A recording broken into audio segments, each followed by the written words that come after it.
મહાદેવર જય શ્રી કૃષ્ણ। આપણે આજે વાત કરશું ચાર ધામ વિશે। તો આપણા ચાર ધામ ક્યાં છે? તો પહેલું ધામ છે એ બદ્રીનાથ છે, બીજું ધામ રામેશ્વર, ત્રીજું ધામ તો કે દ્વારકા અને ચોથું ધામ છે જગન્નાથપુરી। તો ચાર યુગ છે, સતયુગ, ત્રેતાયુગ, દ્વાપર યુગ અને કળિયુગ।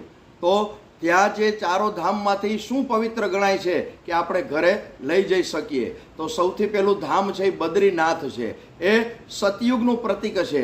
ત્યાં જઈએ બદ્રીનાથથી આપણે શું લઈ આવી શકીએ? તો કે વૈજયંતી માળા છે, ત્યાર પછી તુલસીજી છે અથવા તુલસીની માળા છે, અને એ સતયુગનું પ્રતીક છે। ત્યાર પછી રામેશ્વર, તો રામેશ્વર છે એ ત્રેતાયુગનું પ્રતીક છે, તેનું પવિત્ર જલ છે એ આપણે ઘરે લાવી શકીએ છીએ, પવિત્ર જલ છે।